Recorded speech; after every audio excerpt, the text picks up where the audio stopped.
GNT show is intended for mature audiences. Parental discretion is advised. These are the voyages of the GNT show. Our continuing mission to explore Star Trek storytelling, to seek out new worlds and interesting characters, to Boliga, where no show has gone before.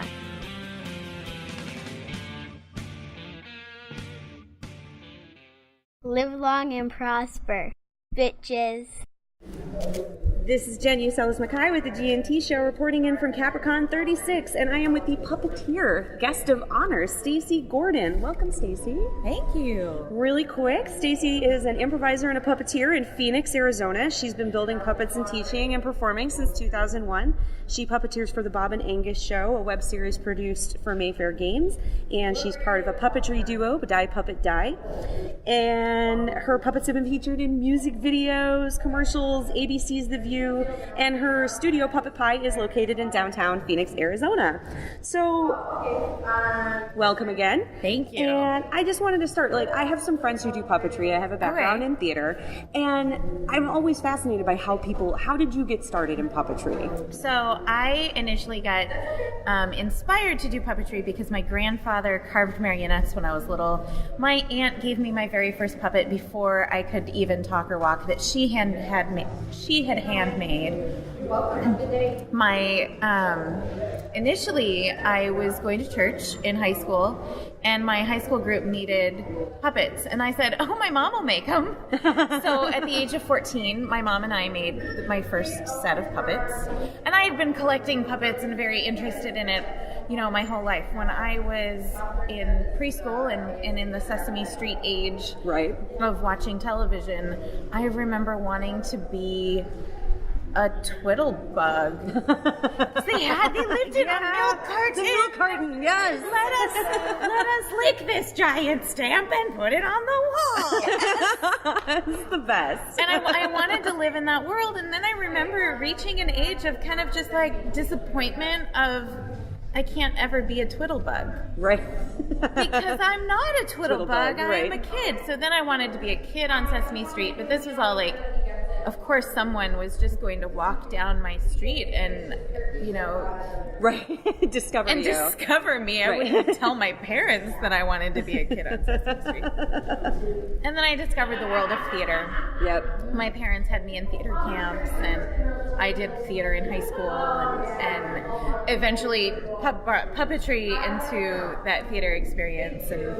And in 2001, saw a show by a puppeteer named Preston Furter, who had come to, I was living in Phoenix at the time, where I had just moved to Phoenix, saw a puppetry show for adults that he had done called Slavenly Peter. Oh, man. German nursery rhymes. They are amazing. And his show was amazing, and I believe he won some awards for it. It really was spectacular, and it opened my eyes to the world of puppetry for adults. Yeah. And you get stuff like Avenue Q and becoming mainstream. Right. Which I had already been doing puppetry for adults long before Avenue Q. So when Avenue Q came out and became mainstream, it was like, oh, I can explain what I do a little easier. So the Bob and Angus Show, I saw a little bit of the behind the scenes on that. Oh. And because I had to creep so that I wasn't coming to my interviews cold. Sure. And I loved your story. The actual audition notice for that is so many audition notices. I am a bold little girl. And I love that. Would you tell the listeners about the audition notice and then what you did? Yeah. So I had a few friends email me, and in fact one of them was in Canada, not knowing how far away Tucson, Arizona is from Phoenix, and if you don't know, it's about a 2-hour drive. Sure. So not unmanageable, but not a suburb. Not a daily commute kind of thing. So the audition notice was for a male puppeteer. They needed 2 male puppeteers, and I thought, well, really all you need to do is slap a pair of eyelashes on a puppet and it's a girl, so they'll change it once they see me. And I knew that there weren't that many puppeteers in Tucson in general, right? So I thought my chances are pretty good that, they could just change a character. They haven't started filming yet. And I was already big into tabletop gaming. Okay. So I own a copy of Settlers of Catan with the black robber. The little robber peg is black. Now it's gray. So my copy is old artwork. pre me having children. So I was like, this is perfect. I am into gaming. I am very familiar with this company's games and their line of games. I am a puppeteer. I'm pretty good at it. At least so I thought back then. And so, I showed up on the audition, and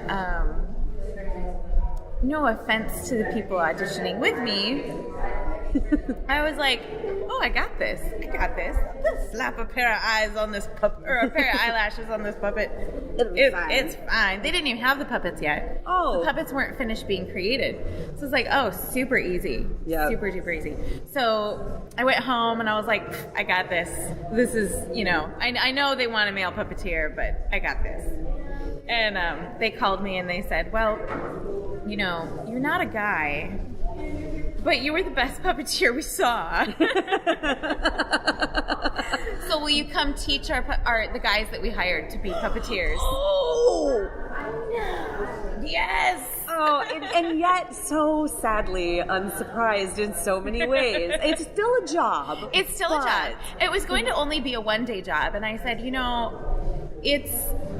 this is something that people go to school to study and learn. This is not something that two voice actors will pick up with a couple hours or a day-long workshop. So they said, well, let's make it a 2-day workshop, and you can be on set with us when we start filming on the second day. Oh my gosh. And I was like, okay.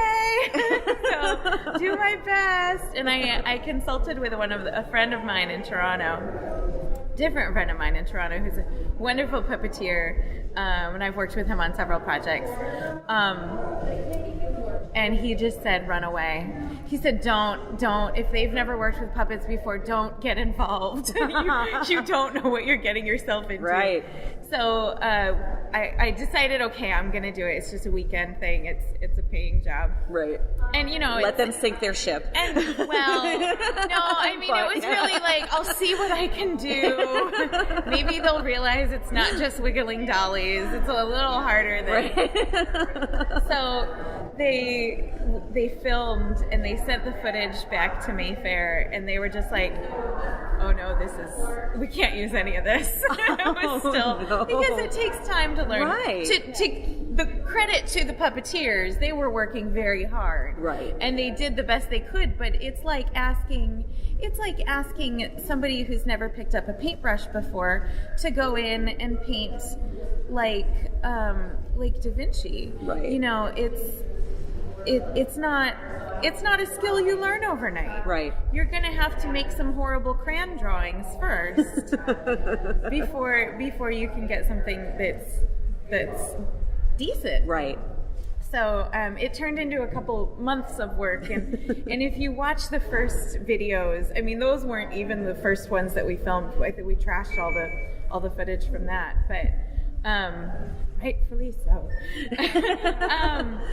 But I mean, if you look at the first videos that we made 5 years ago compared to the latest one that we made, right? And right now the show's in hiatus, so the latest one is from December. Okay.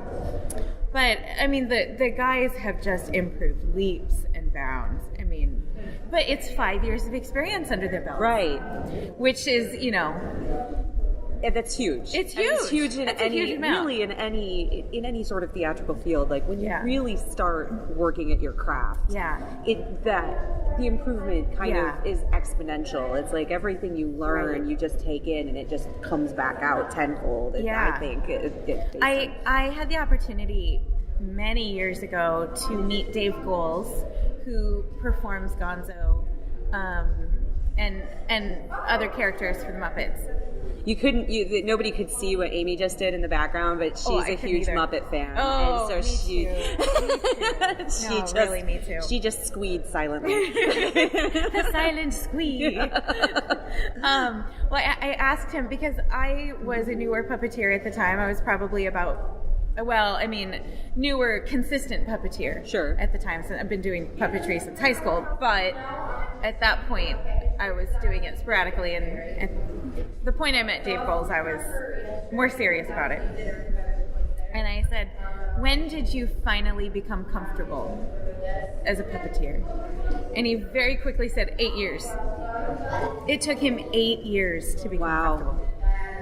And I think actually I met him about 8 years ago, and I'm finally becoming comfortable. So it maybe took me 12 to 15, but... Maybe that was some sort of subliminal teaching method, too, where he was like, 8 years. No, really, 8 years. And then suddenly it's like, your brain is like, 8 years, I'm going to be comfortable with it. Right. No, yeah, and it because there's so many things that you have to think about. As people, we don't think about where our eyes are going. When we look at someone, I know that I'm looking at you because my brain can see you. Right. And when you have your puppet looking at something, your brain doesn't get the signal of what your puppet's looking at. You just kind of have to feel it almost. You have to learn where your puppet's eyes are sitting and all of that. And on top of talking and getting lip sync and making sure your puppet has good posture and is staying alive and breathing, and we don't have to think about breathing. Right. We get to just breathe. Yeah. Part of being alive, but the puppet gets to struggle to be alive. Yeah. The struggle is real for the puppet. The struggle is real. So you have your adult show, Die Puppet Die. Yes. And tell us a little bit about that, how that got started. So I have a puppetry partner. His name is Mac Duncan, and we are a duo. We every now and again pull a third person in to help us handle props. So originally Mac and I and our friend Tommy Cannon were in a group called Elastic Theater. Tommy left the group, and Mac and I didn't feel right staying as Elastic Theater because it was definitely the three of us. And we all initially started performing together in an improv group called Apollo 12, and that was in 2001. So we'd been around each other, and Mac and I are like an old married couple at this point where with improvising, those relationships and the longer you can improvise with someone and know what they're comfortable with, you can really take it. And Mac can just pretty much predict what I'm going to do on stage, and I can predict what Mac's going to do, which means that we can mess with each other. And it's a very fun and loving relationship that we take jabs at each other all the time. And then our writing style, basically when we sit down and write together now, this is Die Puppet Die, we have a portion where we do improv on the stage, and we do overt puppetry where you can see the puppeteer in the style of Avenue Q. Sure. You can see our mouths move. Not ventriloquists. We're terrible ventriloquists. And then we also have a scripted version that we do for puppet slams. And a puppet slam is a series of short puppetry works for adults. Okay. And they can be funny, they can be poignant, they can be political, they can be anything. But the idea is that it's a show that you do for adults. Sure. It's not just puppet porn. It can be, but it's usually not. Right. So when we sit down and write, we pretty much open both of our laptops, and we basically we get on Google Docs. And Google Docs is great because you can have two people type at the same time, right? And you can see it in real time. We're usually sitting in the same room so we can discuss things as well. And we have some characters that we've developed over the years that we know those characters very well. So we know that when these two characters are in a certain situation, they'll respond to each other in a certain way. Right. So, these characters sprang about from our very first show that we wrote without Tommy, which was The Big Benevolent Wolf. I think we wrote it in 2007. And that's where the Big Bad Wolf makes New Year's resolutions to become a better wolf. He's not going to be bad anymore. He's going to be benevolent. He's going to be giving. His resolutions are to not solicit children, not cross-dress. No grandma eating this year. No sheep's clothing. And to keep kosher. No more pork. Yeah, exactly. So he's going through the woods and encounters Little Red Riding Hood. Encounters a sheep who's just too hot and has to take off her wool. Who's gonna wear this if I don't? Encounters the little pig first, and hilarity ensues. So these characters, usually it's Little Red and the wolf that we kind of are our staple characters now that we use. That you go to, our little go-to characters, and we put them in little situations of doing plays for an audience about, oh gosh, what was that play? The Three Little Pigs, but everyone in the cast got sick, so they have understudy. Or no, Three Bears, but everyone in the cast got sick, so they all have understudies who don't really know their lines, and the Big Bad Wolf has to play Goldilocks. And nice. It's fun, and when you know your characters very well, you can put them in different situations, and it practically writes itself. Yeah. It's true, though. Okay, what was the picture with David Arquette? Oh, my gosh. So I saw this picture of you posing with David Arquette. I was like, whoa! On the red carpet, no less. That was my probably one and only red carpet moment. The only time I'm ever going to appear in the AP. A year ago, almost exactly a year ago, I get a phone call.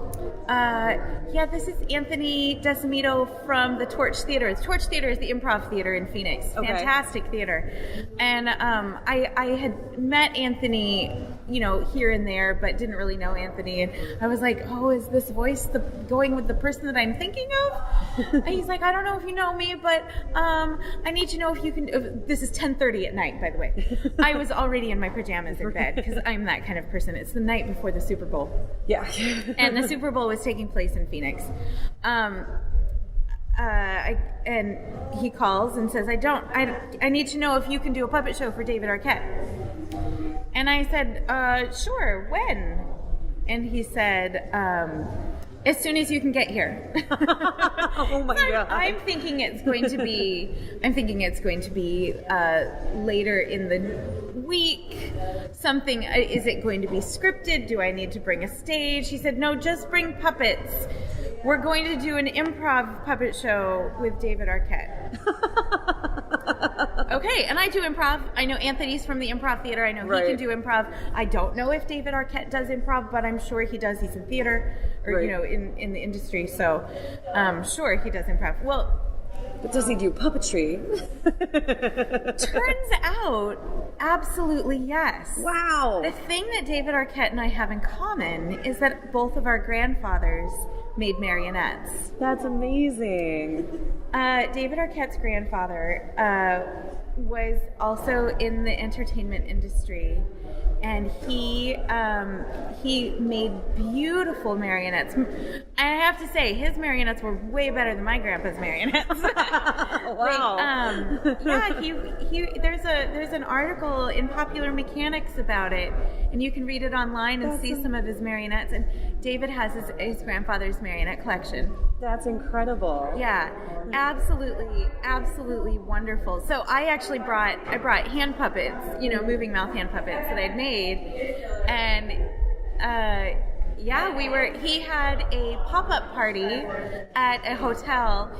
David has a club in Los Angeles called Bootsy Bellows. Okay. And he often goes to the club and brings his marionettes and entertains people with them.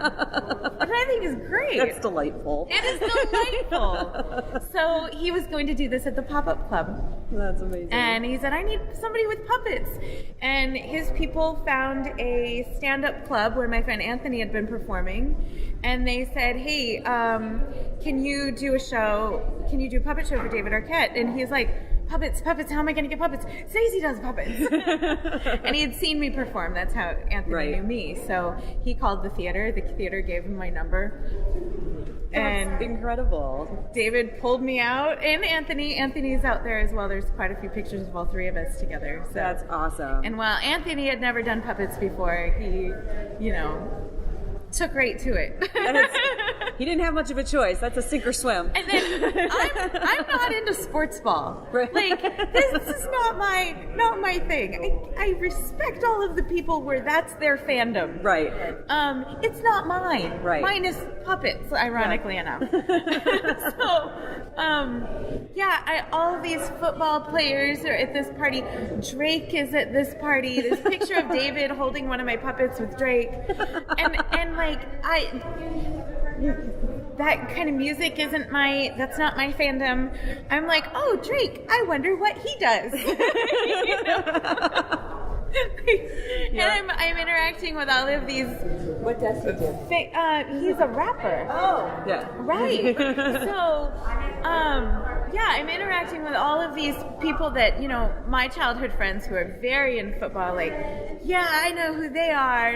And I'm like, hey, I complimented that guy's suit because it was a really rad suit. I was a little out of my element, and I was the only one dressed appropriately for the weather. February. Oh, that's awesome. Sensible shoes. Right. Well, I think that... Oh, you were doing some panels this weekend. Yeah, I'm doing lots of panels this weekend. So what have you done? What do you have coming up? So yesterday I did puppetry for the classroom. Oh, cool. Basically how to build puppets with kids, classroom management, that kind of thing. Make sure it's fun. It's puppetry after all.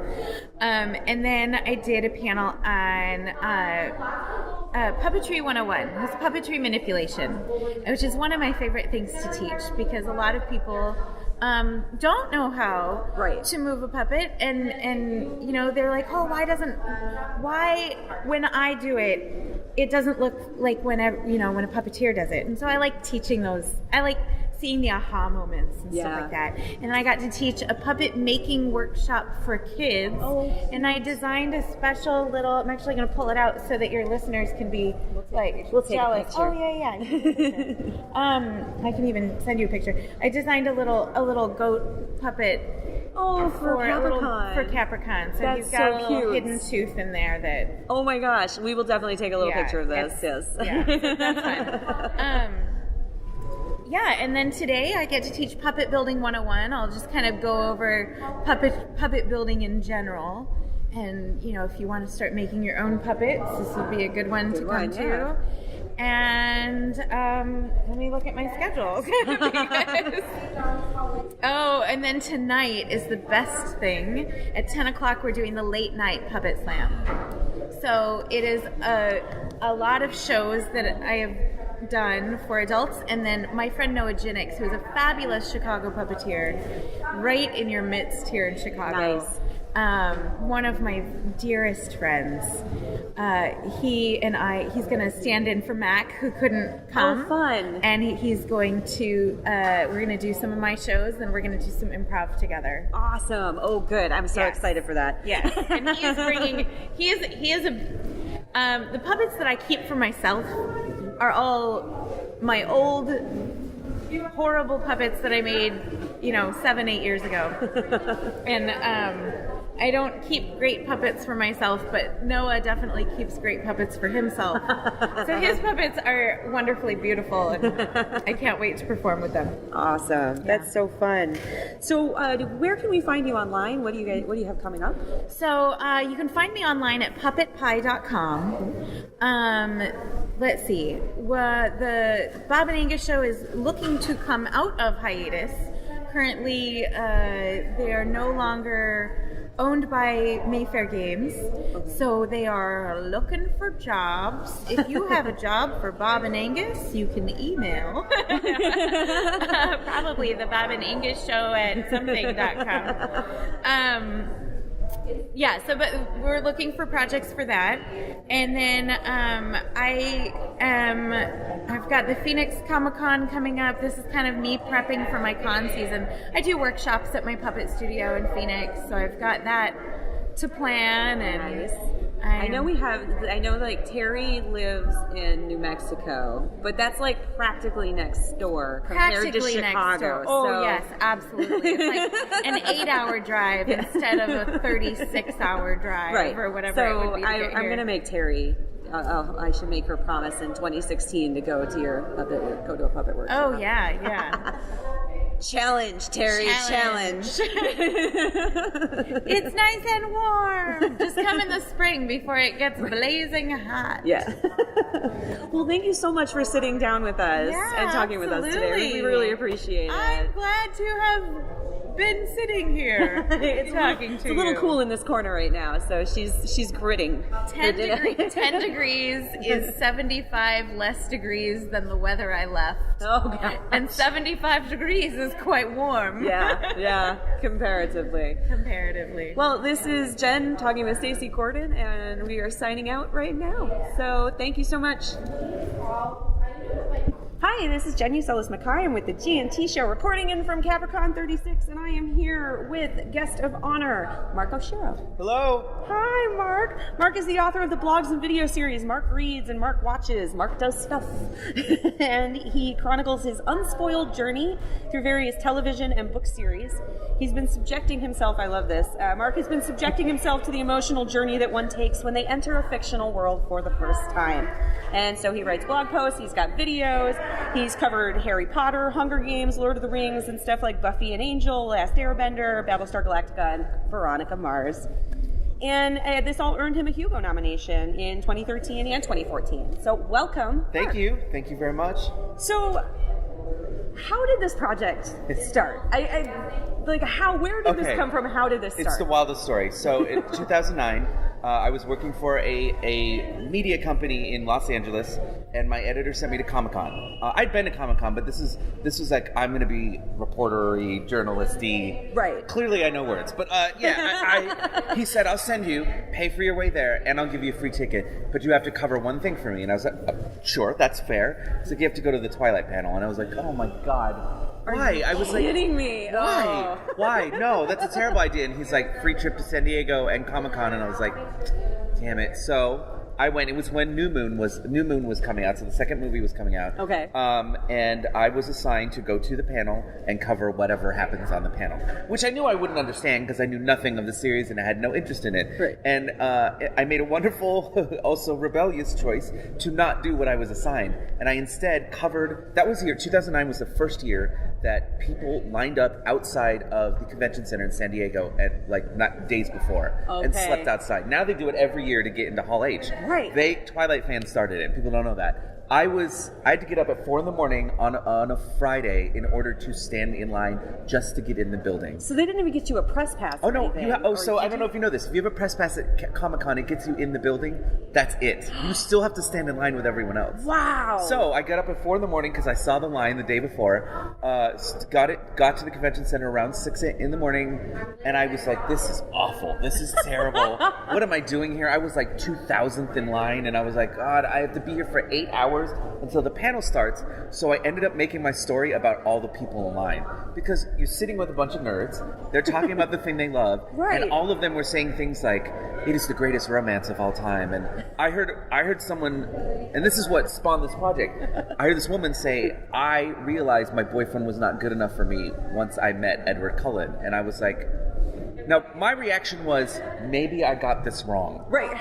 Maybe I just don't know what this is, and it's popular for a reason. Right. So when I got back home, my editor was like, this story was great, and I took a bunch of portraits of each of the people that I interviewed in line, and he loved it. And he, to this day, he has no idea he caused this, but he was like, it'd be really funny if you wrote about Twilight. I would love to read your views on it. And I was like, fuck you, that's a terrible idea. But 2 or 3 days later, I was like, man, that is kind of a neat idea. So I started this blog called Mark Reads Twilight.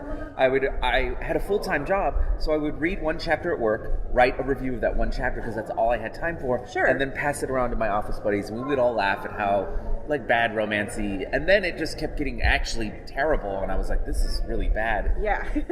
And right around halfway through the first book, the internet found it. So I went from about 5 to 6 readers a day to 10,000.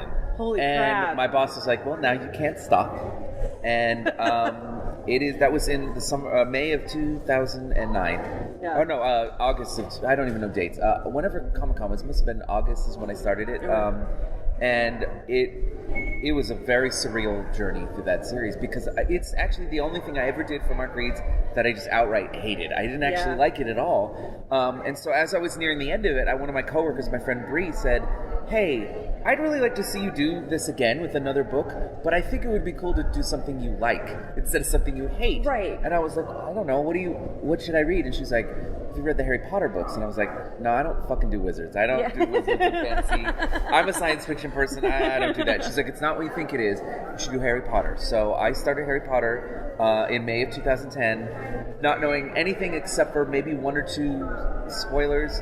And the whole internet found it. Yeah. And since then, I left that job. I moved to the Bay Area. I bought 2 domains, markreads.net and markwatches.net, and I have been doing that full time since 2012. And it was one of those things, I never planned for this to happen, and it just fell in my lap, and I found out I was good at this, and it just has just been this freight train going in a weird, beautiful direction. No, I'm right that fandom is amazing. It is. Fandom I wouldn't is be able to amazing. do this without this community, and it's been, so it was a bet. Yeah. A bet, pretty much. Yep. Started it, and now it's my job, and it's what I do every day, and it's wild. Yeah. I had a really similar kind of thing happen with the video that I did where I sang Sixpence None the Richer's Kiss Me entirely in Klingon. Oh, there you go. And like the next thing you know, you're just... You're like, holy crap. Yeah. I mean, the internet is just crazy like that. And beautiful. They like it. That's the weirdest thing. Yeah, I know. The internet doesn't like anything. I know. And it's so weird fickle. because it's nice to find that positivity too. Yeah. And to find people who are like, I love this thing that you do and this thing that you've created, and I'm going to, support you and tell other people about you, and you're just like, but the internet's awful. How are you so great? Well, and actually, I'm going to skip ahead. Okay. Because you just because of that, and talking about sometimes how freaking awful the internet is. You have an epic rule list, and I do. You have your website. You are no spoilers. Yeah. I mean, it's very Will Wheaton, don't be a dick. Yeah. And a lot of websites don't have that. So I get people who show up, and then they'll get a moderator saying hey, could you not be a nicer way of saying don't be a goddamn asshole. And they're like, wait, what?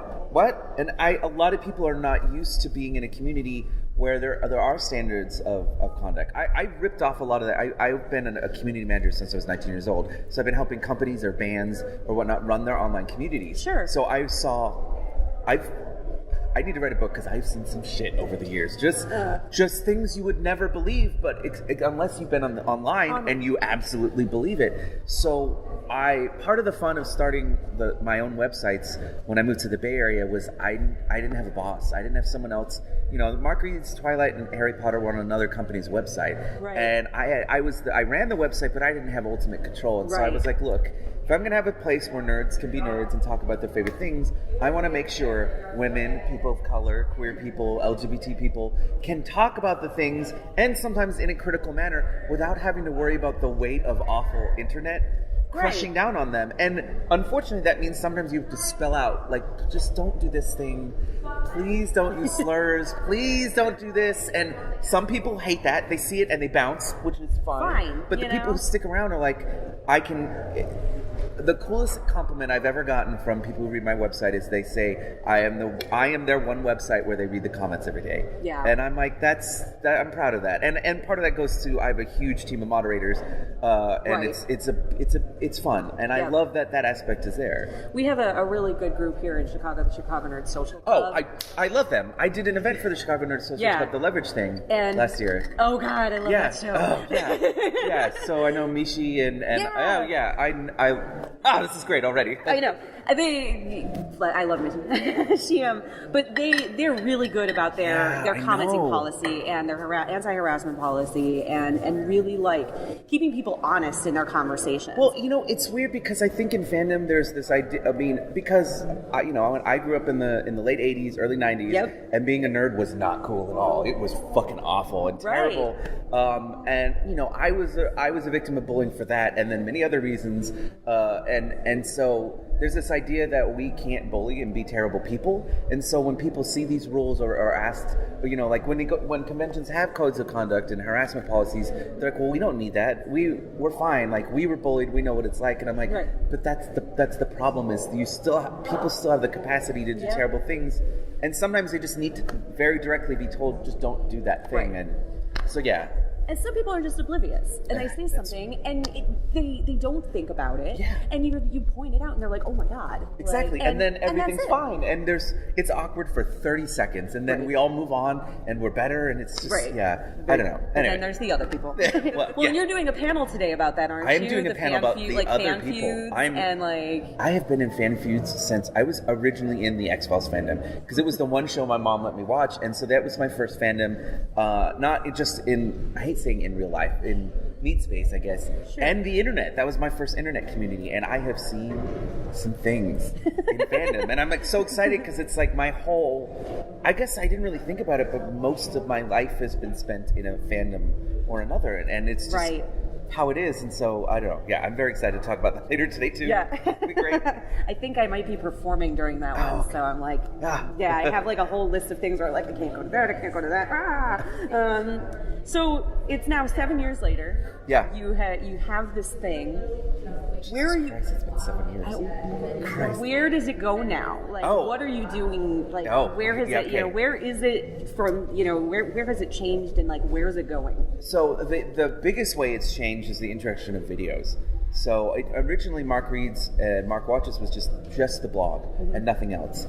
And in 2012. I did a charity bike ride, and I had done it 5 years in a row, but this is the first year where I had like my own fandom. Mm-hmm. So I was like, well, I want to utilize these people to do something really cool. So there's this bike ride in that goes from San Francisco to LA called the AIDS Life Cycle, and it raises funds for the San Francisco AIDS Foundation, and it's a huge charity that's very close to my heart. And so I did this thing. Every $1,000 I raise, I will read whatever you want on camera. So of course, the first thing everyone votes for was John Scalzi's Shadow War of the Night Dragons, which you've never read. Don't. It's the worst. So I didn't know. No one told me that he purposely wrote the worst fantasy novels opening chapter.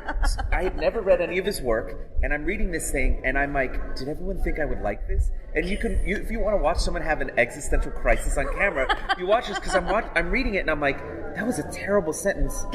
Okay, because no one told me this is purposely written bad, and it's a disaster. I had to read like sections of 50 Shades of Grey, God. horrible things on camera, and suddenly, and these videos got hundreds of thousands of views, and I was like, oh, I guess people are interested in this.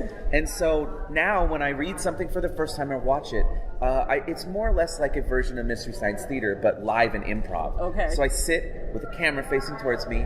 You don't get to see the television, like I don't record. You can hear it in the background if you want to sync it. Right. And I just, whatever I can think of off the top of my head, I just make jokes, which has been so much fun with Star Trek. Right. Because Star Trek will either make you cry, it'll make you laugh, it'll make you yell, or you're watching the worst episode of television you've ever seen, and it's so much fun to make fun of. And so there's that. Season 1 of Next Gen. Oh God! Well, I'm in season 7 of Next Gen, and I just watched Sub Rosa, which is the I can't tell you, but you need to experience it purely unspoiled, because you'll get 10 minutes in and you'll be like, that's not a story. That's not. Who thought it? Oh, it's anyway. But I'm like halfway through season 6. I think. Shit! There's some good shit in that. Yeah, there is. It's cool. So that's the biggest way it's changed, is there's the video component. As far as the future, I mean, I have no plans of stopping, and the reason I say that is because the future of Mark does stuff is now. I don't know. I like the verb, like Mark watches, Mark reads. I guess it's now Mark writes. I hope this weekend to be done my novel. I've been working on a novel for 2 years, in between writing this huge review empire, and I am right at the end of it, and I am super excited for it. And so that is the next big thing in this world is, you know, and I already have people who are like, oh, we're going to do a Mark Reed's version of your own book and read one chapter a day. That would like, be amazing. And I'm just like, this is so cool. And people are already like, I want your book so we can do fan art and so we can write fan fiction. And I've been on the other side for so long that I'm like, God, that's wild. Like, so, you know, there'll be a time in the very near future where it'll be, you know, Mark Reads and Mark Watches aren't going away anytime. I have so many shows people want me to watch. It's going to take me until November of next year to finish Star Trek. You know, so it's there's so much stuff I've missed out on over the years. And it's just that there'll be another level on top of all of it. Well, and while you're doing this, you're missing more stuff. So it's like it's like a constant feeding cycle. Well, it's weird because this project worked out really well for me because I grew up in a very, very conservative Christian household, and I was not allowed to watch anything at all or read a lot of things. And so now I'm getting the chance to go back and, you know, like I read in 2012, I read all of The Hobbit and Lord of the Rings. That wasn't allowed in my household because it was evil witches and demons and whatnot. And so as an adult, I got to read things that were other people's childhood, and it's so fun. Like it's so great. Oh, that's exciting. Yeah. I whenever my husband finally like gets me to watch something for the first time and I like it, it's just isn't it great? You're like, oh, I totally understand why people love this thing. And that's a thing that I find compelling about doing it, because I go into a project and my mindset when I started is not. I first of all, I keep an open mind because people have suggested some weird shit for me that I ended up loving, but was really weird at the beginning. But I go into it saying, why do people love this? Right. And why did they recommend it to me? And so I look for those things. What, you know, is it certain tropes that people know I love? Right.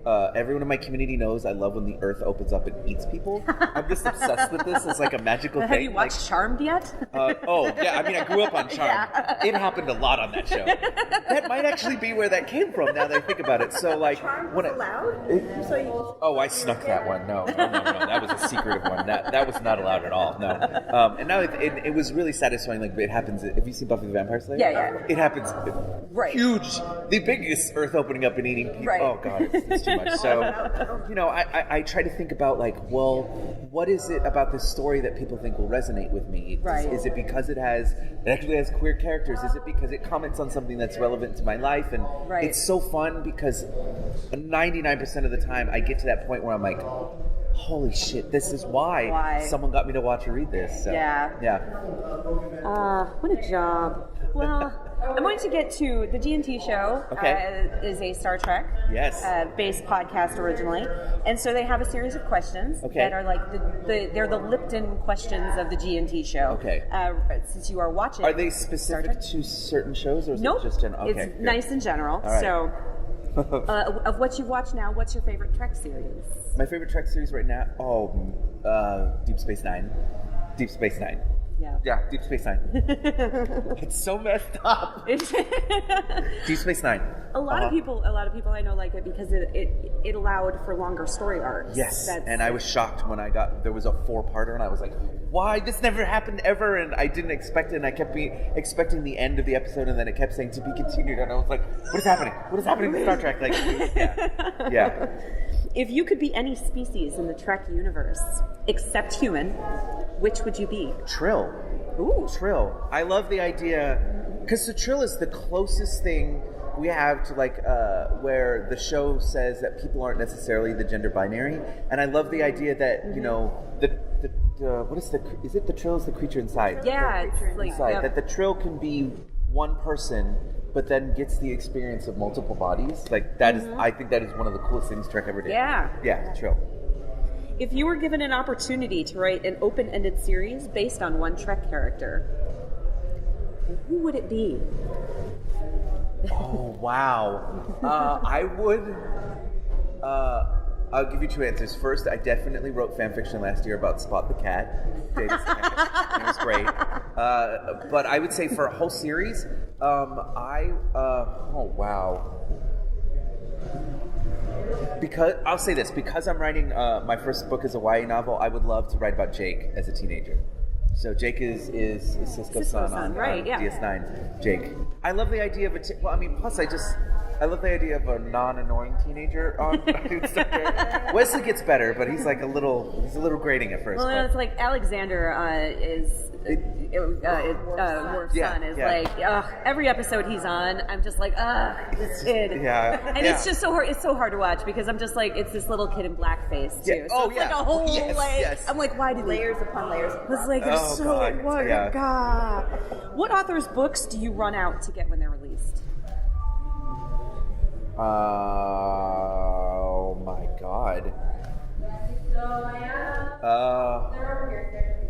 I have to give you a complicated answer, which is technically none of them, because my life is so wrapped up in Mark Reed's, and I have multiple books that I'm reading at the same time, and I don't run out and get a lot of people's books because usually someone will recommend it for Mark Reed's itself. Right. So I'm like, I kind of have to wait. That being said, I would say there's two authors that I just freak out anytime they publish anything, which is Nnedi Okorafor and China Mieville, who I'm just obsessed with. And I've never done this stuff for Mark Reed's, but they're the closest I will get to that answer. Sure. Yeah. What's the name of your starship? The USS... The okay. God, this question is so funny to me because when I'm watching Star Trek, I see shit happen and I constantly comment as I'm watching episodes.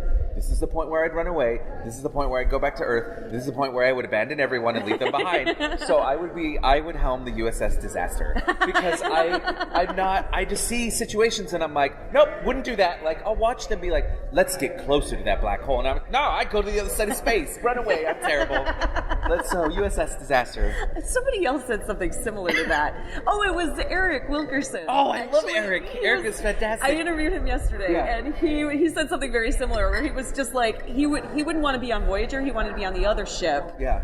The other ship was the one that was like, we're going to destroy everything and do whatever it takes to get home. We don't care who we have to kill. We don't care, like... Fuck the Prime Directive. Yeah. Oh, I love this. So, so it's really funny.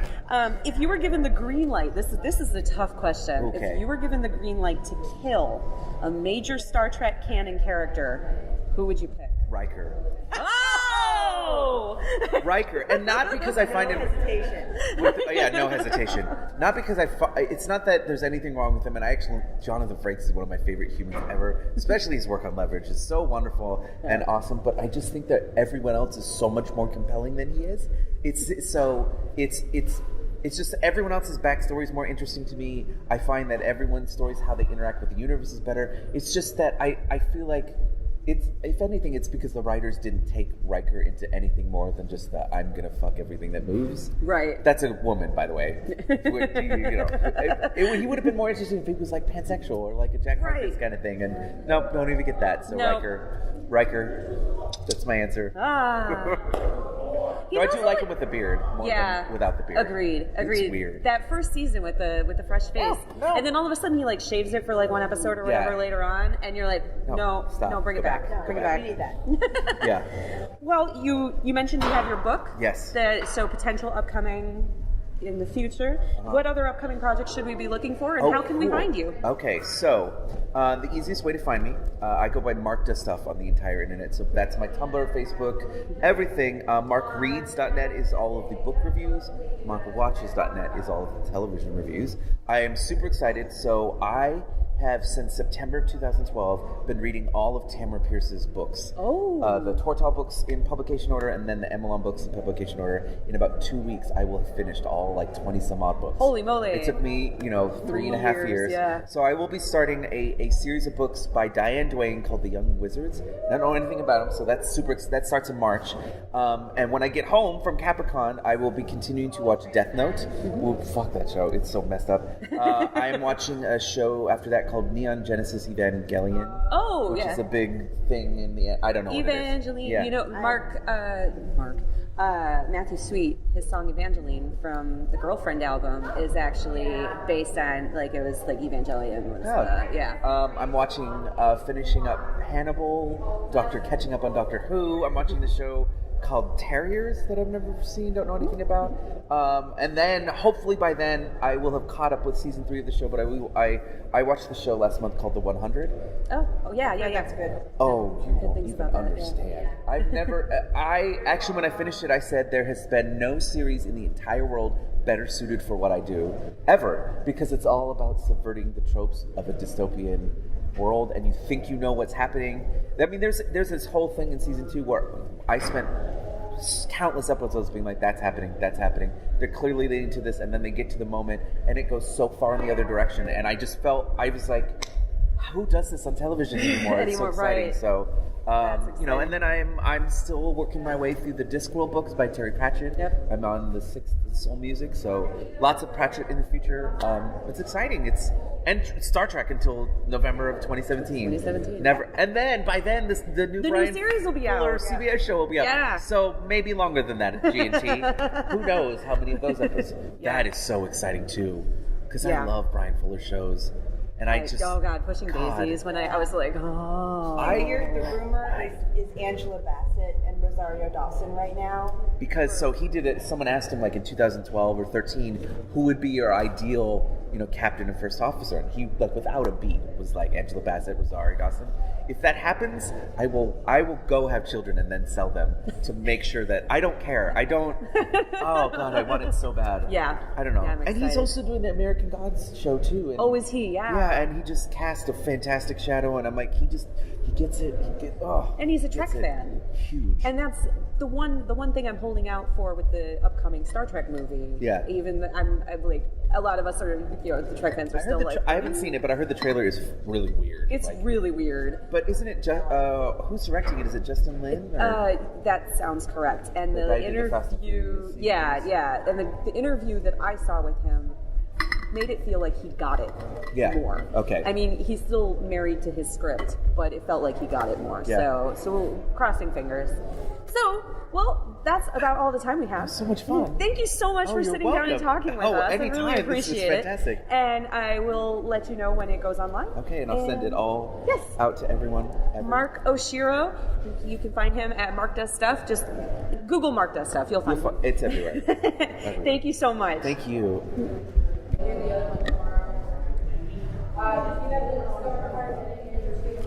Hi, this is Jen Ucelis Mackay, and I am with the GNT show reporting in from Capricon 36, and I am with the fan guest of honor, Wendy Stradowski. Hello. Wendy is marking her 30th year in fandom. She has spent years engaging in sketch comedy, music, costuming, and I love this other forms of debauchery, mostly because she couldn't afford a badge.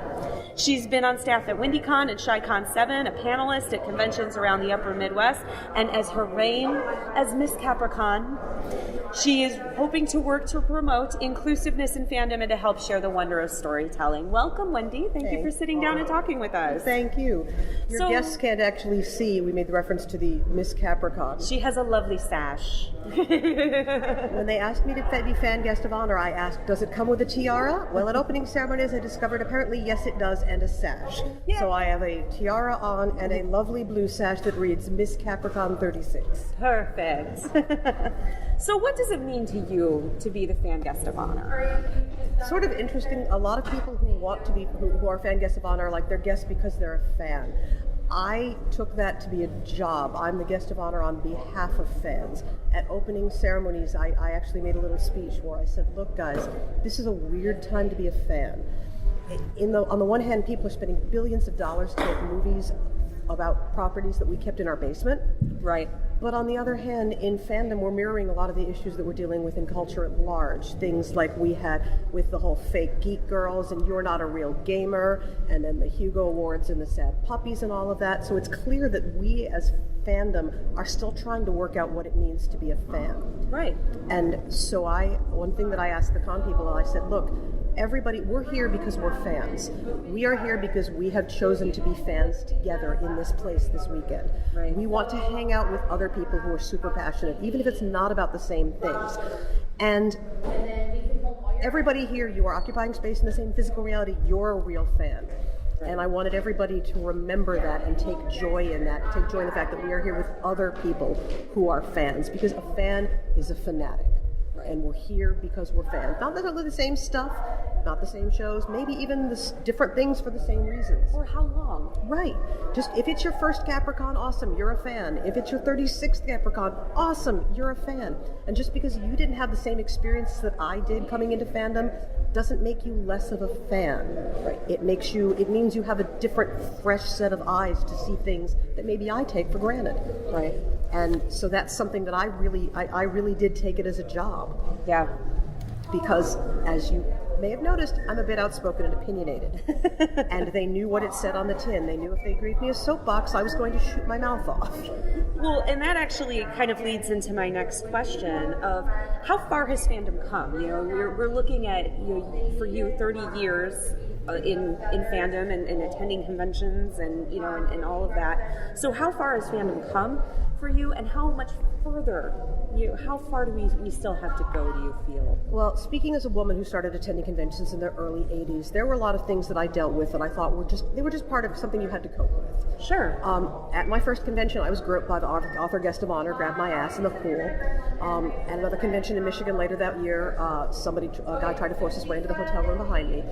But it didn't occur to me to tell security or I told my friends, sure, and we all looked out for each other, but it was you went along with it. You stayed away. You learned the people to stay away from. Right. And now that fandom is a bit larger and more popular, those missing stares that we all knew about, as people come in, they don't know about that. And fandom is still wonderful and still amazing, but we're not perfect. And we had our rose-colored glasses on. Fandom is amazing and it's inclusive, and it's inclusive for everybody, until people who didn't feel included started saying, you know what, it's not. Right. And they've got a point.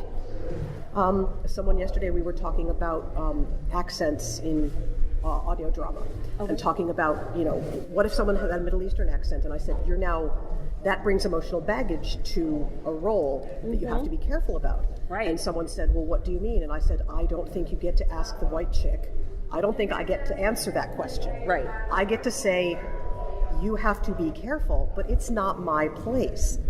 And a lot of fandom, people who've been here for a long time, feel like they know what the story is. Right. But a lot of people have stopped listening. Yeah. And I feel kind of bad that it took me that long to get a clue, to realize that maybe we could be doing better. Right. And I've reached the point where I've gotten so much out of fandom that I feel it's my job to step up and make it better, because Sure. I want to make it what I want it to be. I read science fiction because I want to imagine something better. Yeah. And that may have to start with us. Yeah, no, absolutely. I was sitting in a panel yesterday about non-binary gender in storytelling and in stories, and one of the things that cropped up frequently, what ended up happening on that panel was it kind of got derailed in some ways, and not necessarily a bad way, but a lot of the people in that room just didn't have the knowledge to really fully be sitting there and watching that panel. And some people were there, they really should have been sitting in on like the Trans 101 panel that's happening. But it was still a really interesting conversation. And then when you have people, I thought, you have to start the conversation before you can answer the questions. You have to get people asking them. Right. And that's where I think we are right now. We're starting to ask the questions. We're starting to realize that we don't have the answers. Yeah. That it isn't our perfect little utopia. Right.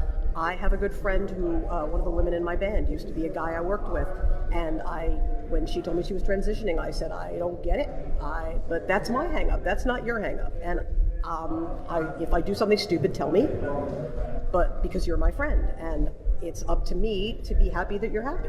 Right. And if I get into pronoun trouble, it's not, please, I'm not misgendering you on purpose, it's that I've known you for 10 years under one, it's going to take me time because I'm dumb. Right. But again, these are issues that 10 years ago, no one would have raised them. Even we did have just 10 years ago, yeah. We had people in our community, but they didn't feel comfortable enough talking about these things. I think in a lot of ways, fandom has gotten big enough that there's now enough people to rise above the level of general noise and start being heard. Right. And sometimes, God knows I talk forever, but sometimes the hardest thing is just when someone tells you something is important, just shut up and listen to them, even if you can't fix it. Right. So you are all the debauchery. What panels have you participated in, and are you participating in this weekend? Well, I've got one right after this, actually, which is have cosplay changed conventions. Ah, nice. Which my response to is no, they haven't, and get off my lawn. But as a costumer and as working with people who, the word cosplay has a lot of is very emotionally laden. Because especially right now, a lot of people bounce off the word play. Mm-hmm. A lot of costumers who've been costuming at kinds of convention for years consider themselves artists, and in many ways they are. And so they feel that the term cosplay minimizes what they do. On the other hand, having done research into the history of convention costuming, the word cosplay came from, we know when it happened. In 1984, a Japanese reporter came to the Worldcon in LA, saw what was going on, and said, it's costume play, it's cosplay. Sure. Modern media cosplay is North American convention costuming exported to Japan and seen through the lens of Japanese pop culture expression and things like Harajuku street fashion. Right. Where you go out with your friends and you all dress similar and you express your individuality and your group cohesiveness that way. Right. You percolate that for about 20 years and then you bring it back here with media properties. So in a lot of cosplayers, it's more about recreating the character and acting like the character and moving like the character, whereas things like art costumes, like dressing up as the 9 planets or the 4 seasons, right, that isn't really there. The creativity in that aspect of convention culture is coming from mashups. Right. That's where the originality is coming from. But we are using the same words to describe very different things in our cultures. I was a judge at a small anime convention locally, which is sadly no longer around, called Maneki Nekocon. Oh, yeah. And I realized very quickly that what I thought of as a masquerade and what they thought of a masquerade were 2 very different things. Mm-hmm. Rather than tell them, you're doing it wrong, I said, all right. And I called up the people who ran ASEN. And I said, I would like to come work your masquerade. I don't want to run it. I don't want a staff badge. I want you to give me a clipboard, consider me semi-skilled labor. I want to see what you consider the way things are done. Sure. So that now when someone comes to me and says, okay, well, I've been to this, I can tell them what's the same and what's different. Right. A primary difference in culture, huge culture difference. When a lot of traditional costumers who are very into competition don't want to tell people how they did what they did. Right. Whereas I met one of the workmanship judges at ASEN, and the first thing he said was, hi, I'm so-and-so. I have over 200 tutorials on YouTube. That right there, it's a very different culture. We were doing our documentation. My first award-winning costume I made by videotaping the show on VHS, pressing pause on my, and taking a photograph of my TV screen. Yeah. That doesn't make me better or worse. It makes it different. Right. I costume for reasons of self-expression. I do a lot of originals. Mm-hmm. Dressing up exactly like another character really isn't something I'm into. But on the other hand, the people that are doing that have a lot of skills and a lot of knowledge. Right. I actually mod a Facebook group called Dorks Who Play Dress Up. Dorks Who Play Dress Up, that's cute. Because at the end of the day, I got tired of the reenactors making fun of the Ren Fair people, poking fun at the steampunkers, and oh, look at those. At the end of the day, we're dorks who play dress up. Right. I have everybody on that group from professional haunters to rockabilly dancers. Yep. But it's good because we have more in common than not. Right. But a lot of times, like someone says cosplay and we get hung up on the word, or we say masquerade. It means different things now than it meant 2 years ago, than it means in Japan, than it meant at the 1940 Worldcon. Right. Mm-hmm. And people get hung up on the words. I'm slightly on the autism spectrum, so I'm bad at social cues. I hang on words. Sure. So when I see you're really talking about the same thing, but you're hung up on the fact it's a word. Let's use a different word. Maybe that's better. Sure. Because, again, at the end, we are dressing up because we are expressing ourselves, either our individuality or our group identity. Sure. Even the geek uniform of geeky t-shirt and jeans. Right. You're still identifying yourself as part of a group. Right. So I want to make sure you get to your panel. My next panel is not until 2:30. Oh, okay, good. So a couple of just fun questions, because this is a literary convention. What authors' books do you run out and grab? Like when the minute they come out, you're like, I gotta get it. I'm a huge Shauna McGuire fan. I've been lucky to meet her at several conventions, and she is as lovely in person and as very funny as she is in her books. Nice. So I enjoy those immediately. I do a lot of library reading because I'm usually broke. That's how I got into con running. I needed to work for my badge. Yep.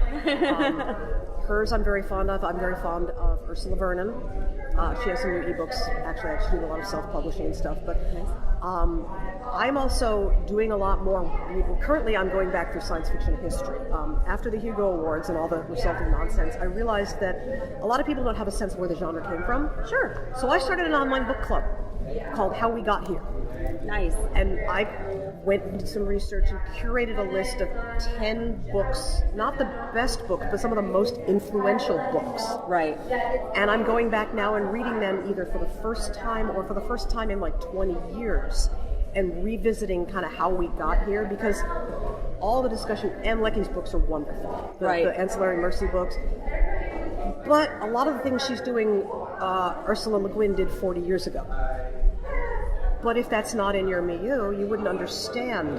Sure. And so I think it's worthwhile every once in a while to go back and look at that. So I had forgotten that War of the Worlds was like the original Heat Ray. Right.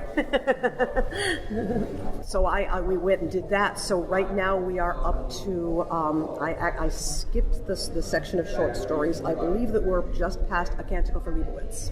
Okay.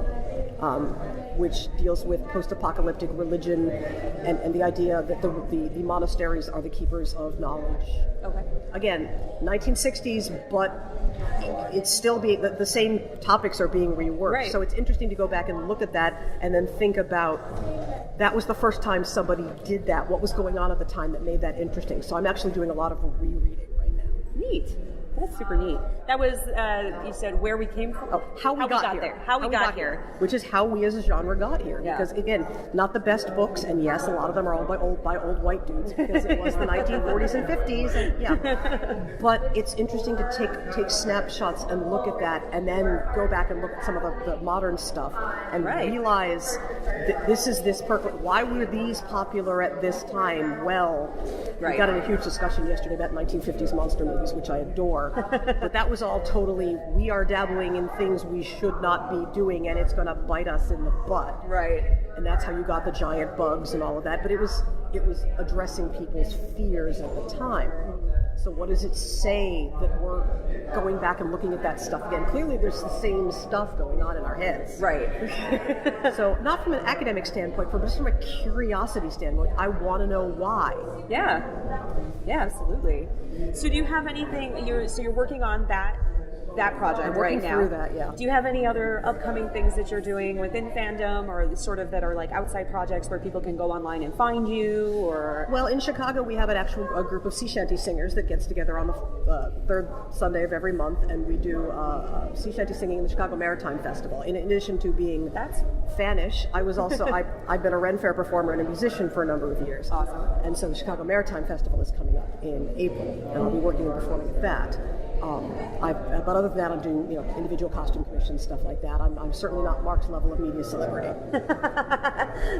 That's the one thing that I love about this convention, though, is this to me is sort of, this is what fandom is. It's the small local people getting together. We have people like Mark here, we have Scott Lynch here, but having a fan guest of honor is equally as important to what makes this a local convention and this kind of convention a great thing. And I really wanted to address that, because again, you're giving me a soapbox. You bought my soul for the weekend. You got my membership, and so. But these are things that I personally feel are important, because I love this community. That's why I keep coming back, and I want when I see bad things happen, I want to fix them. Yeah. I've been consuming this culture long enough. Maybe it's time for me to start shaping it. That's what happened at WindyCon. I ran the costume track at WindyCon for 6 years. Okay. I was asked to take over the masquerade, which I did, because my degree's in theater. I'm an actor. Me too. So when I asked me to run the masquerade, I'm like, I will run the masquerade if you let me do this. I want to have a costuming room where people can wander in and always find other people who are into what they're into. And all the topics will be about costuming, and there will be at least 2 come in and make something and take it with you. Get people outside of their comfort zone. And that has been some of my favorite moments in fandom, is lining up people, seeing what they do. Right. We had, the year it was zombies, I did a 3-hour wander in, bring secondhand clothes, and we have I'll teach you how to do mud stains, blood stains, tears, rips, things like that, theatrical distressing techniques. Sure. The con chair asked me how things were going, and I said, I don't know, but we've got 6 people in there doing really unfortunate things to a prom dress. But the couple, we used to do a hall costume walk around at the beginning of the masquerade where people get up on stage, and this one couple's like, I can't believe you talked me into this. Oh, this is so embarrassing. I don't know what I'm going to do. And they got up there and they kicked it. He did the zombie shamble, and they got off the stage and they sat down in the audience and they looked at each other and said, can we do that again? And I'm over in the corner going, yay! Because I love to see that happen. It's not something they would ordinarily do, and I got them to try it, and they enjoyed it. Yeah. And we are fans because we like to share things we enjoy. Exactly. Whether it's, you've got to see this show. Yeah. I don't want to see you're not a real fan because you haven't read that. I want to say, you like that? Okay, and this, you should try this here. Come over to my house, I'll make you watch it. Yeah. I always downplay. I got into Star Trek fandom because I got cast in a Klingon Christmas Carol and I did it the first 2 years it was here in Chicago. Mm-hmm. And that was how I got into Star Trek in 2010. 5 years later, I'm singing pop songs in Klingon and I have a performance, and but I always downplay. I'm like, I still haven't watched all of it, and I still haven't, but that doesn't, I always forget, it's like, that doesn't make you less than. It means you have a different perspective. Right, and you come at it from a different angle, and it's just very exciting. I didn't grow up watching Doctor Who. Right. I was watching Blake 7 because the one-liners were better. But all of my friends were watching Doctor Who, but when I wanted to start watching it, I'm like, there's 20 years of this, where do I start? Right. And so that's why I was really happy when they did the reboot, because the reboot was made for people like me. Right. There was enough backstory that people who had been watching it all along were like, yeah, I know where that is. But there was enough that the rest of us could hang on. Yeah. And so I freely confess, I totally came in with the reboot, and then I went back and looked at the other stuff. Yeah. I love that there are people coming to Star Wars from the new movie. Star Wars is why I'm a fan. Yeah. I was 11 years old, and I made various relatives take me to see it 15 times in the movie theater, and I still have my Star Wars sleeping bag. I've re-sewn it back together about 12 times. But I painted when I bought my condo, I painted my bedroom blue to match. I have not original, but re-release one sheets. 1 for Empire Strikes Back and 2 for Jedi, framed on my bedroom wall. I have an insurance rider on my homeowner's policy to cover those puppies. I grab the rabbit and I grab the Star Wars posters are coming with me. That's what goes with me. But that doesn't mean that people coming in now, it means they've got different eyes. I do feel a little sorry for people who came in with the first trilogy, but but again, that's what they had. Right. We as general interest science fiction conventions are having a lot of trouble because now you can find, with the internet, you can find the other 27 people in the world who are into the one obscure short story you're into and hang out with them. And if you only got the money to go to one con, you're going to go to the one that you know has stuff you're into. So if you like anime, you might not go to Capricon. You're probably going to go to ACEN. Right. And so general interest conventions are harder to draw interest to, whereas we grew up with a smaller subset of media to consume. There were 3 shows on, and we watched them all, and we liked them, damn it. But again, it's a different perspective. And so nowadays, I've been saying for 10 years, the balkanization of fandom, we're breaking up into our little subsets. And that's why I try to work towards pulling people back together. Yeah. Things like, I don't care if you want to do a screen-accurate Predator costume, or if you're in the 501st and you visit kids in the hospital for charity, or if you want to dress up as sexy Pikachu. You still want to find people. where do I find yellow knee-high boots? Right. Well, amazing. I actually found some. Whereas I know 2 different ways to re-dye an existing pair. Right. So that's where I'd go. Right. My steampunk boots are ice skates, not this pair, but are ice skates with the blades ripped off. Nice. And painted with Terraco self-shine leather dye.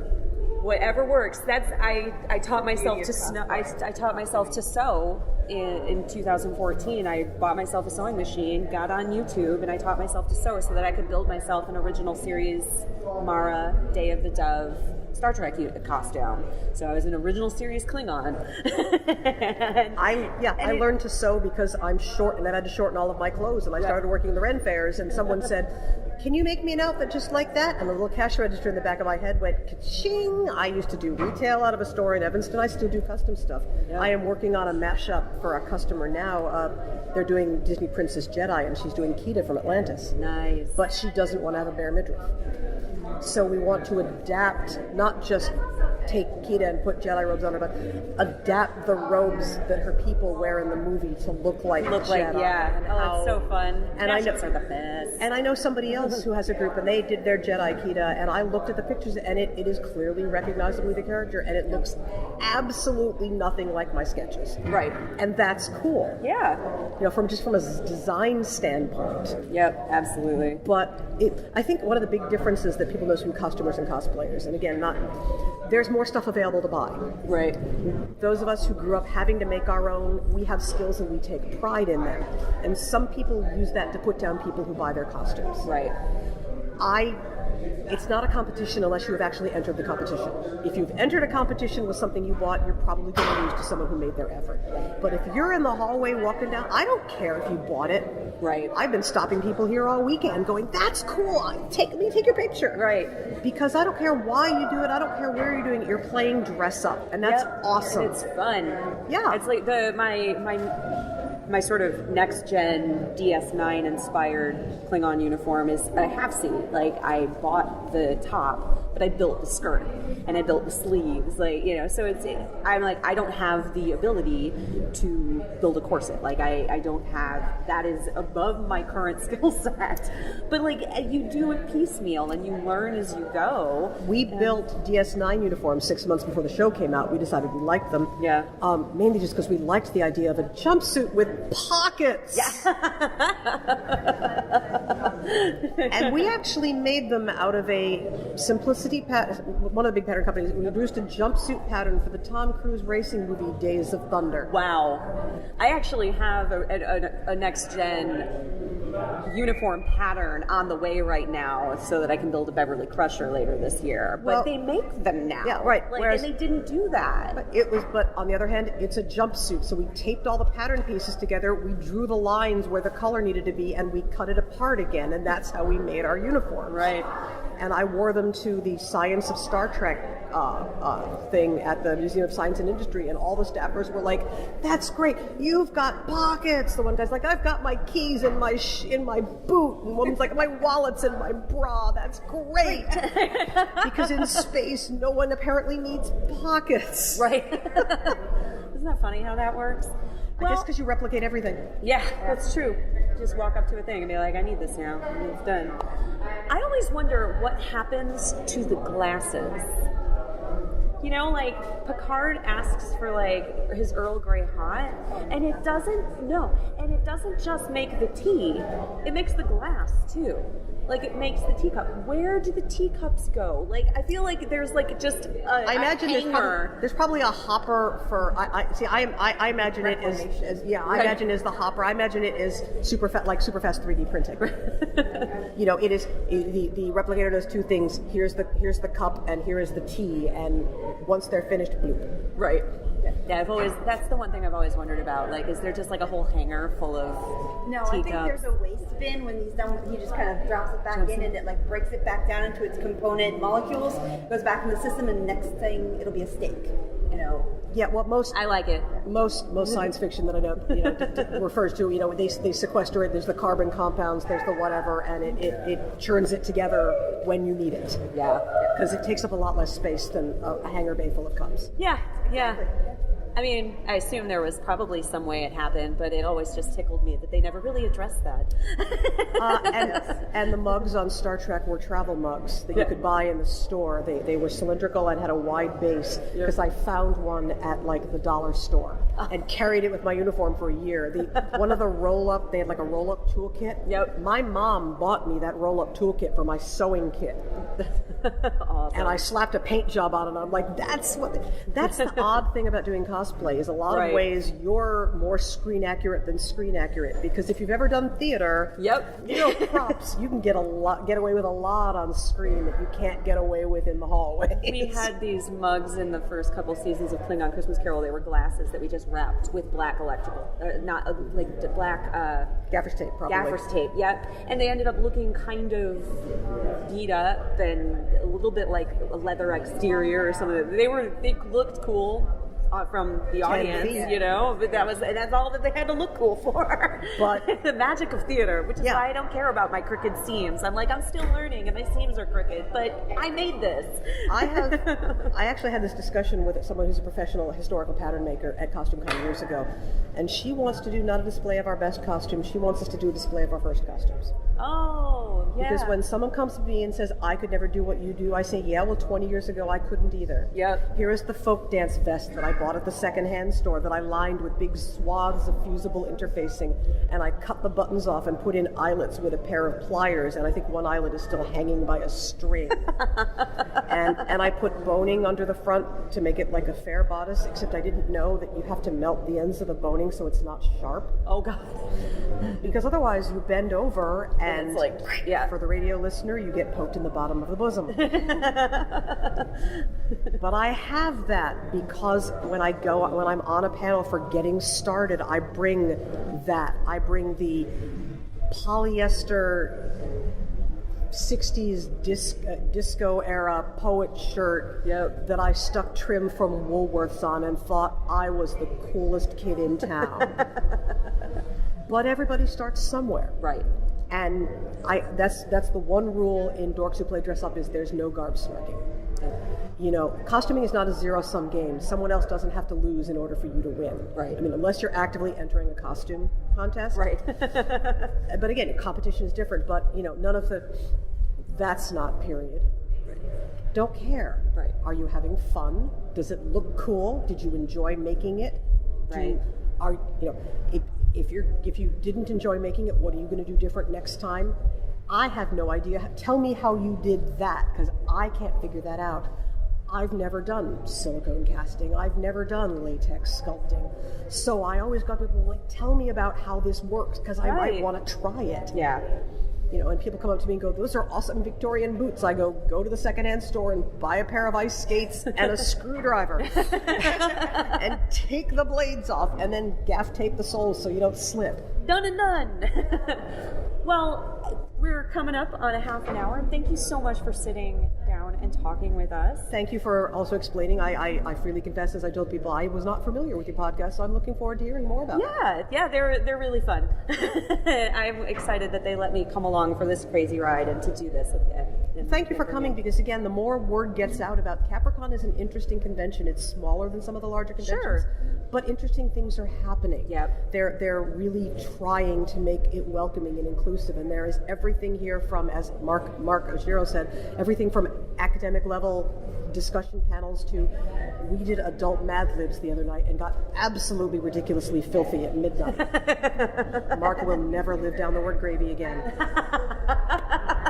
That's fantastic. But that there's room for all of that, and that's the nice thing about the general conventions versus you go to Anime Con, you know what you're getting, right? But you might not discover something new. At a convention like this, you may discover something new, and that's why I like it. And you get to, it's a really personal experience. You really get to sit down and interact and with people. So one of the things that I did at opening ceremonies is I asked the convention to make me up ribbons with a blank space and the word fan on. Oh, I've seen people wearing those. I thought Mark said gravy fans. Yes. Now you know the story about the gravy. Because I want people to tell people something that they're a fan of, and I want people to ask people, oh, hey, you're into Doctor Who, I'm into Doctor Who, let's talk about Doctor Who, or you're into that, I've never seen that, tell me about it. Yep. And that's what I wanted the ribbons to do. Mine says Kaiju fan because I own at least the crappy American release of every Godzilla movie ever made. But most people don't know that. They know that I'm a Renaissance Fair person who does sketch comedy and loves steampunk. Sure. But big rubber monster. I had a snap-together Godzilla movie, Godzilla monster as a child, and I was terrified of it. Yeah. One of my friends is upstairs. She got me the Ghidorah the Three-Headed Monster Christmas ornament at Meijer. I paid $35 for that thing. I'm going to be chasing people around with it all weekend. But that's why I wanted people to get those ribbons. I'm not just handing them out. I'm writing on them. Tell me something that you are a fan of. Right. Because I want people to engage. Yeah. And I'm liking that I'm seeing that. It's exactly what I wanted to happen. That's awesome. Wendy Stradowski, she is the fan guest of honor here at Capricon. She is my final interview of this day, which is, I feel like, the perfect little topper to my 2 days of interviews. Thank you so much for sitting down with us, Wendy. Thank you very much. Music for the GNT show is provided by 5 Year Mission, Enterprise Blues Band, Warp 11, Andrew Allen, and Greth Thor. The GNT show is a BLB production. Move ahead, walk back to 10. Put a mini skirt on my yo man. Represent the human race. And we make space a happy place. To boldly go where no man's gone before. I think I sang that line once before, but I'm not too sure. We'll be so happy, can't you see? A zero-G community. Gonna travel to new worlds. Beam on down and meet some green girls. Gonna see what we can see. A fancy-free galaxy. To boldly go where no man's gone before. I think I sang that line once before, but I'm not too sure. We'll be so happy, can't you see? A zero-G community.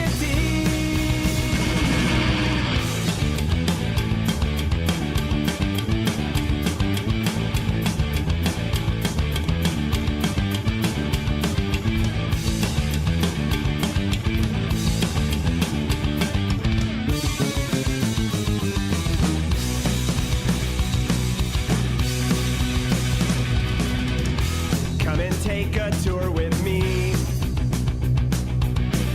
There'll be no cons or Kobe.